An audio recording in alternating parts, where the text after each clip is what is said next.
Halo sob, santuy kan? Yang nggak santuy, santuin aja sob.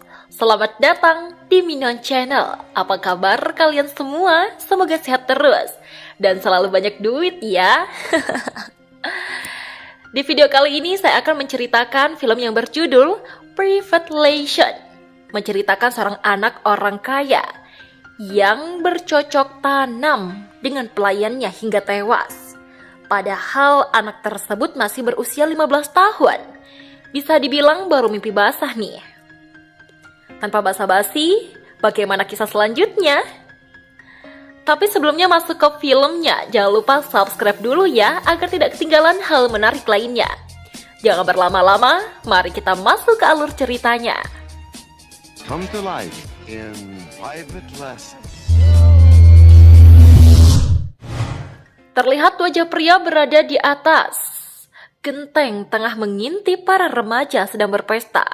Diketahui bocah ini bernama Billy yang merupakan anak dari orang kaya dan teman baiknya bernama Sherman yang berkacamata. Mereka pun menikmati pemandangan kemesraan lalu karena kurang puas untuk mengajak Billy ke suatu tempat dan ternyata Sherman membawa Billy ke tempat pemandangan yang sesungguhnya, yaitu kamar gadis. Belum senang melihat gadis itu membuka baju, akan tetapi ketika giliran Billy yang akan mengintip tiba-tiba mereka terciduk beruntungnya. Mereka tidak dimarahi melainkan dimaklumi. Singkat cerita, pagi pun telah tiba. Billy pun disapa oleh pakaian barunya dan inilah pelayan yang saya maksud di awal tadi itu. Lalu mereka berdua pun pergi berenang. Tak lama mereka pun kedatangan gadis yang semalam mereka intip. Gadis itu pun menyapa mereka. Mereka pun senang melihatnya karena kedatangan cewek seksi. Kemudian Billy pun pergi ke bandara bersama ayahnya. Ayahnya akan keluar kota. Di sana ia melihat orang yang tengah cipokan. Singkat cerita ya bun. Berpisah dengan ayahnya diketahui ibunya telah meninggal yang menyebabkan rumah itu diisi oleh dirinya sendiri dan pembantunya. Ia pun menghabiskan waktunya untuk tidur. Selanjutnya pada keesokan harinya, ketika Billy sedang membaca komik, tiba-tiba pelayannya datang untuk menanyakan apa yang diinginkannya. Namun Billy bersikap dingin karena tak mungkin jika ia mengatakan bahwa ia suka gunung kembarnya. Ia pun pergi meninggalkannya. Sorenya Billy pun melihat pembantu dan sopirnya yang pergi melihatnya itu menggunakan kesempatan itu melihat-lihat daleman milik pelayannya. Aksinya pun tak sampai di situ. Ketika malam terlihat Billy bersama Sherman sedang mengikuti pelayannya yang mengganti baju tetapi mereka ketahuan. Dan alhasil dimatikanlah lampu kamarnya. Selanjutnya pada keesokan harinya, karena belum puas mengintip pelayannya itu, Billy mengintip lagi, namun kali ini ia sendirian. Ia pun menikmatinya, akan tetapi pelayannya mengetahui. Beruntungnya, Billy tak dimarahi, melainkan ia disuruh untuk masuk ke kamarnya. Untuk apa? Kalau mau tahu, simak aja dan percaya nggak? Apa yang pelayannya lakukan pada Billy? Tak disangka, pelayannya malah membuka seluruh pakaiannya dan menyuruh Billy untuk meremas gunungnya. Ya, pokoknya di sini bikin mantap. Anjing, sampai-sampai bibir tidak bisa berkata apa-apa nih. Namun, ia menolak untuk menyentuh karena ia masih malu-malu dan berniat untuk pergi. Dan terlihat pembantunya yang kecewa lalu ia pun pergi ke rumah temannya yaitu Sherman. Ia pun menceritakan semua yang dialaminya. Sontak dong membuat Herman kaget dan tak percaya. Kemudian keesokan harinya Billy pun diminta untuk menemuinya lagi oleh pelayannya. Entah apa yang akan terjadi ia pun menolaknya. Karena inilah tujuan hidupnya singkat. Cerita malam pun tiba. Terlihat Billy menyusui pelayannya yang tengah menjadi pelayan dan menyuruh Billy untuk membuka semua busananya dan mengajaknya untuk mabar atau mandi bareng. Di sini terlihat piton miliknya diubek-ubek oleh si pelayan yang mengakibatkan Billy pergi meninggalkannya karena pitonnya membesar takut liar. Kemudian paginya pun Pilih menemui Sarman lagi. Lalu ia pun menceritakan semuanya bahwasannya dirinya mandi bareng bersama dengan pelayannya. Dan pelayannya mengubek-ubek piton miliknya lagi. Mendengar itu Sarman pun curiga pada pelayannya dan menyangka bahwa si pelayan merupakan seorang pelacur. Sarman pun menyuruh Pilih untuk mencari pembantunya untuk memastikan bahwa si pelayan orang biasa. Malamnya mereka pun pergi nonton bioskop dengan kemesraan. Kemesraannya pun berlanjut di atas ranjang. Tiba-tiba pembantunya pingsan, entah karena apa ya. Mungkin saja pitonnya itu terlalu besar pastinya. Pilih pun panik dong karena merasa telah melukai seorang wanita itu. Ia pun berlari dan meminta bantuan pada sopirnya. Kemudian sopirnya pun memeriksa lalu mengatakan bahwa wanita itu telah modar. Sopirnya pun berniat untuk menelepon polisi namun dilarang oleh Pilih karena Pilih takut ayah mengetahuinya. Sopirnya pun mendapatkan ide untuk menyembunyikan wanita itu dengan memasukkannya ke dalam kulkas makanan. Namun setelah dimasukkan, ia berubah pikiran sebab jika ayahnya pulang pastinya ia akan mengambil makanan di kulkas.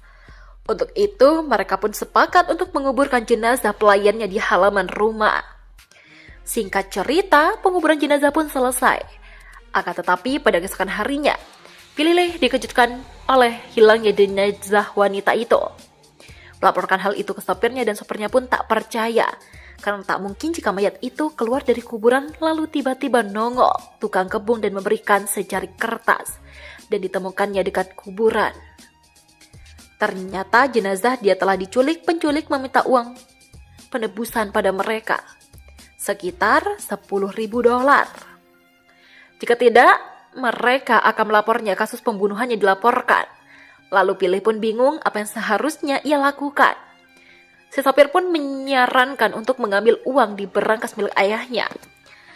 Karena tak ada pilihan apapun, menurutinya dan berhasil membuka berangkas milik ayahnya itu. Dan juga berhasil mendapatkan uangnya. Tetapi ketika si sopir pulang ke rumahnya dikayutkan oleh si pelayan yang bersembunyi di lemarinya.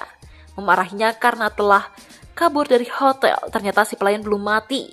Dan juga si pelayan tidak diculik yang artinya mereka sedang bekerja sama dan merampas harta bosnya. Dan menjebak anaknya itu seperti si pelayan terlanjur suka terhadapnya. Pilih yang menyebabkan si sopir mengancamnya jika tidak kembali ke hotel, ia akan melaporkannya. Si pelayan pada polisi. Karena ternyata si pelayan merupakan seorang imigran gelap dan juga akan melaporkannya tentang hubungan si pelayan dengan anak di bawah umur. Karena ancaman itu si pelayan pun tak bisa berbuat apa-apa. Dan di saat malam, Pilih pun tengah duduk di teras sedang menatapi kesedihan yang dialaminya. Akan tetapi tiba-tiba datang pelayan yang membuatnya kaget karena ia tahu bahwa pelayannya telah meninggal. Ia pun pergi ketakutan dan berhenti karena mendengar pengakuan dari pelayan-pelayannya. Pelayan pun menceritakan semua bahwa itu dirinya terpaksa untuk melakukan itu oleh sopir. Kalau tidak, ia akan diancam pada polisi. Mendengar pernyataan itu, Pilih pun memaafkannya, namun ia sedikit kecewa padanya karena telah membohonginya. Dirinya pun meminta uang ayahnya kembali. Si pelayan mengatakan bahwa uangnya berada di si sopir. Mengetahui itu, Pilih pun meminta bantuan padanya untuk mendapatkan uangnya kembali. Karena ayahnya sebentar lagi akan pulang. Si pelayan pun bercerita karena ia juga salah ketika memikirkannya caranya ketika mendapatkan ide itu mengambil uangnya kembali. Di mana Pilih berniat untuk menyembunyikan si pelayan di rumah Sarman dan memohon kepada pelatih tenisnya yaitu terapis untuk menyamar sebagai polisi. Sedang menangani kasus hilangnya si pelayan. Jadi buat kalian yang belum ngerti, dia meminta bantuan pada si terapis yang menyamar sebagai polisi. Lalu si terapis menginterogasi sopir agar meminta dan memberitahu di mana si pelayan berada. Sekalian mencari uang si Pilih yang sekitar $10.000 itu. Tanpa diketahui oleh si sopir, dengan begitu si sopir akan panik dan takut jika rencana busuknya dan uangnya diketahui oleh mereka.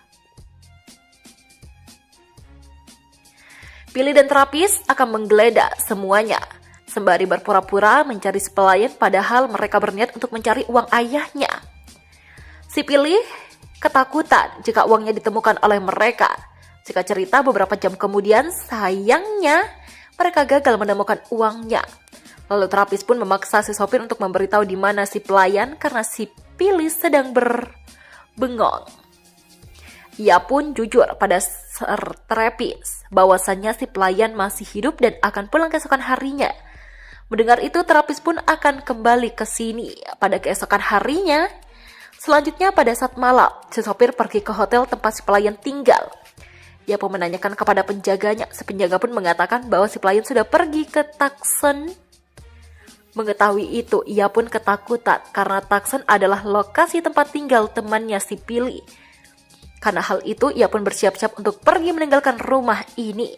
Dan ternyata si sopir menyimpannya di dalam pot kembang.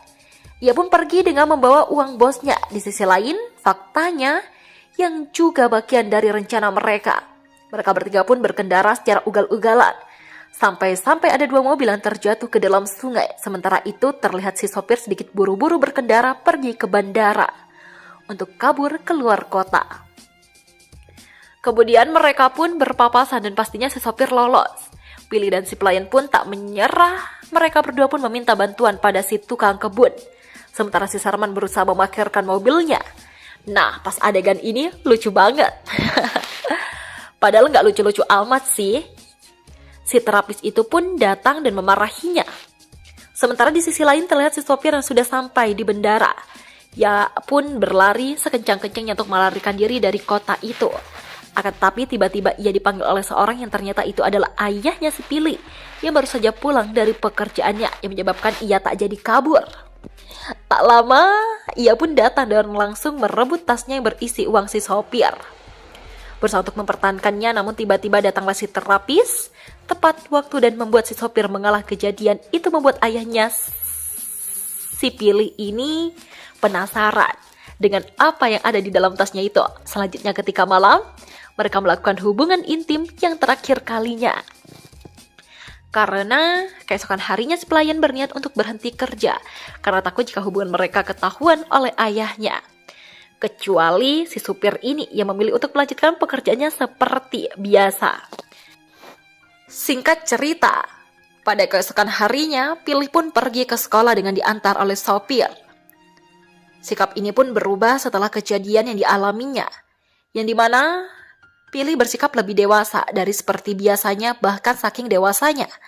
Ia mengajak makan malam ibu gurunya, dan ibu gurunya pun bengong dan menyetujuinya. Di akhir cerita, kita akan diperlihatkan oleh sikap Pilih yang berubah menjadi fuckboy. Dan film pun tamat. Paham gak paham? Harus paham dong.